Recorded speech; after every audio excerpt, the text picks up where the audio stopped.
고양이가 쥐 가지고 놀듯이 도대체 이게 왜 이러지? 너무 이해가 안 가서. 체포는 아니라 하더라도 보호 조치는 해야죠.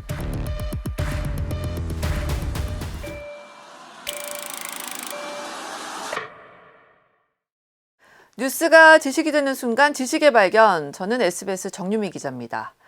친구를 잔혹하게 살해한 뒤 나체로 거리를 활보해서 더욱 충격을 준 살해범 정재환 사건 오늘 짚어보겠습니다. 배상훈 프로파일러와 함께합니다. 어서 오십시오. 안녕하세요. 신상이 공개된 24살 정재환. 정재환은 어떤 범죄자입니까? 저희는 이제 포식자, 프레데터라는 말을 쓰는데 포식자요. 포식자, 소유, 통제, 그리고 뭔가 이 다른 존재를 제압하고 싶은 그 존재들을 마치 친구인 양, 동료인 양 데리고 다니는 경우들이 있죠. 그러면서 이제 일종의 착취를 하는, 네. 경제적 착취도 하고 뭔가 감정적인 착취도 하고.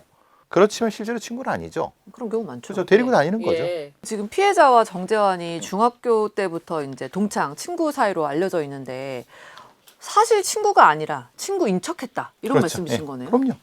교수님 말씀을 들어보니까 그 동안에도 뭐 괴롭힘을 당하거나 이런 사례들이 좀 있었을 것 같다는 생각이 드네요. 지속적으로 그런 일이 있었을 겁니다. 다만 별거 아닌 것처럼 넘어갔을 겁니다. 감정적인 얘기가 조금 들어오면은 네. 화가 나서 심각하게 때리지만은 그 다음엔 뭐 친구끼리 뭐 별일 있어 이런 식으로 뭐 강제로 화해되는. 그 지인들 얘기에 따르면은 뭐 술을 마시면 약간 또 더 폭력적이 됐고 그렇죠. 본인을 말리는 사람에게 있어서 더 또 이렇게 강한 분노를 나타내는 일들이 있었다고 하는데 이게 전형적인 어떤 포식자의 행태인가요? 그렇죠. 술 먹고 뭐 투닥투닥 한다고 생각하지만 사실은 이런 방식으로 폭력이 행사됐던 거죠. 이런 경우는 자주 봅니다. 죽지 않아서 그렇지 서로 이제 막 어디 찢어지고 터지고 그러는 다음에 서로 안 보고 이런 경우는 좀 많이 있습니다. 가장된 관계 속에 무엇인가를 만나서 하다가 이제 깨닫는 거죠. 아, 얘는 나랑 친구가 아니구나. 예. 그리고 끝나는 겁니다.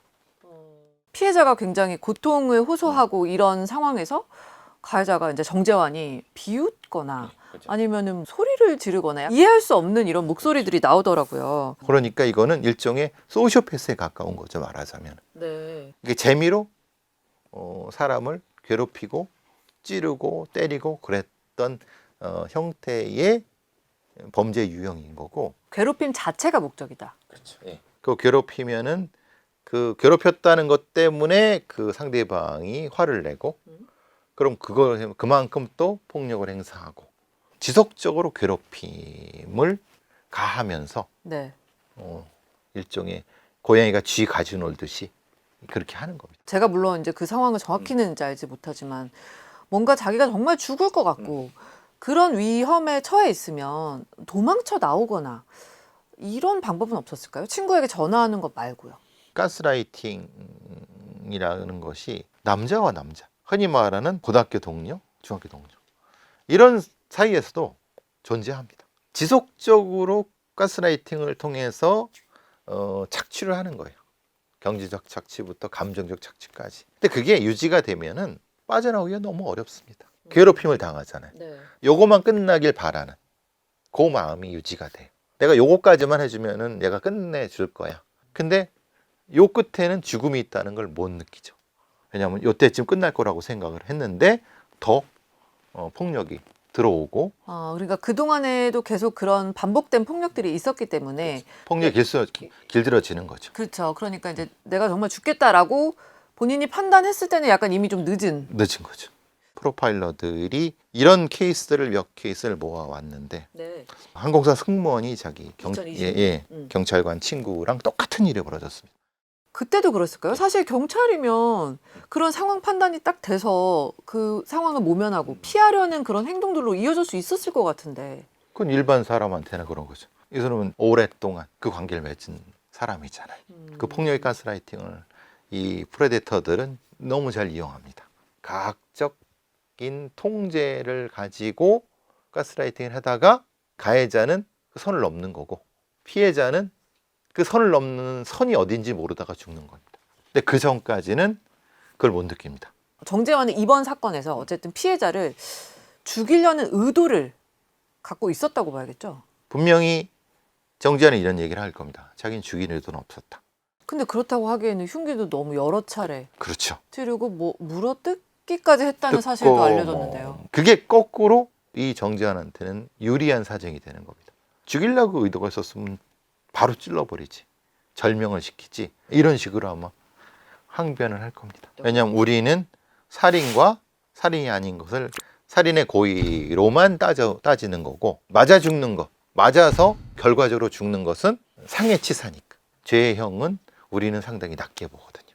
그렇다면 그날 매번 그런 괴롭힘을 반복하다가 뭔가 그 한 단계 넘은 살인으로까지 이어지는 그 트리거, 그거는 뭐가 있었을까요? 교수님 한번 추정해 보시면요. 근데 트리거가 뭔가 딱 있다기보다는 네.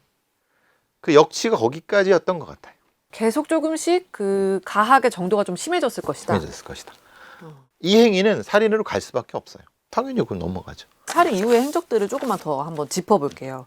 그런데 편의점은 교수님 너무 밝고 그 다음에 거기 CCTV 있는 거 모르는 사람 없잖아요. 그러니까 이게 정말 너무 예를 설명이 들면 안 돼서. 이런 사람들은 뭐 CCTV라든가 빛하고는 관련이 없습니다.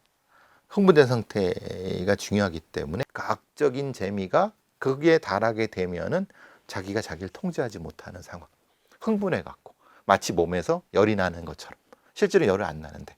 마약을 하진 않았지만 마약을 한 상태처럼 된다는 그래서 거예요? 각성이라는 단어를 쓰는 거죠. 살인을 하면 모든 사람이 다 그런 각성된 상태가 되는 건 아니죠? 보통의 살인에서 나타나지 않습니다. 근데 이 경우처럼 상대방을 때려서 네. 뭔가 가죽을 논다라는 그 기쁨이라는 이런 걸 느끼려고 하는 형태의, 그러니까 늘어나다 보면은 그럼 사람이 죽게 되는 거거든요. 그러면 이게 흥분 상태가 쫙 올라가는 겁니다. 쫙 올라가는 거죠. 부끄러움이나 뭐 이런 거 자체를 아예 인식하지 못하는 단계? 그렇죠. 그 단계일 가능성이 높습니다. 지나치게 육체적인 근육을 키우는 사람들은 역으로 성적인 문제가 있는 사람, 뭐 이렇게 이런 일종의 공식은 아니라도 저희들이 사례 판단하는 게 있거든요. 정지환이 혹시 그 범죄에 들어가지 않을까? 아마 프로파일들은 확인을 했을 겁니다. 정재환의 기이한 행동들과 술의 연관성 어느 정도 있다고 봐야 될까요? 저는 술하고는 관련이 없다고 봅니다. 아예 없어요. 네. 술은 그냥 그 행위를 하기 위한 약간의 매개체 정도?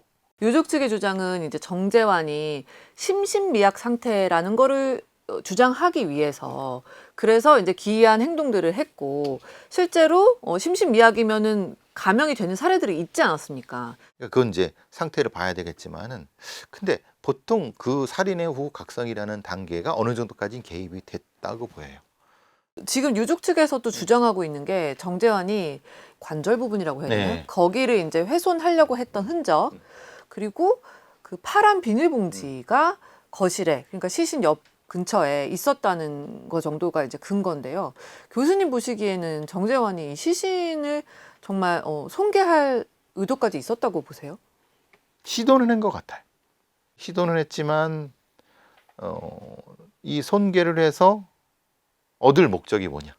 유기겠죠, 뭐. 그렇죠. 근데 이미 둘은 거기 같이 있다는 건 이미 친구들이 알고. 알려졌고. 예. 그러면 시신 유기의 목적이라는 게 목적을 달성하기 어려운데 그렇게 아마 범인은 얘기를 할 겁니다. 왜 변호사가 계속 이 손괴라든가 이런 걸 주장을 하시냐면 네. 형량을 더 늘리려고 15년, 20년까지 가게 하려고 하는 거고, 피해자 쪽은 예. 일반 살인도 이제 친구 사이에 갈등이 한 살인은 12, 13년으로 확 줄어듭니다. 이렇게 잔혹하게 범죄를 저지르고도 뭐 교수님 예상으로는 한 15년 있다 나올 수 있다. 더 빠르게 나올 수도 있죠. 왜냐하면 성적인 동기가 아니니까 오히려 가석방이 될 수도 있죠.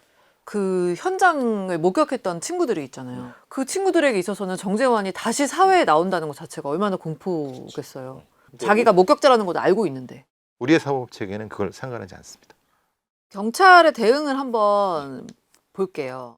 경찰은 당시 멈추라고 지시했지만 도망갔다고 해명했습니다. 도주 경로를 막기 위해서 이제 방향을 바꿨다는 건데 그 설명은 교수님 어떻게 들으셨어요?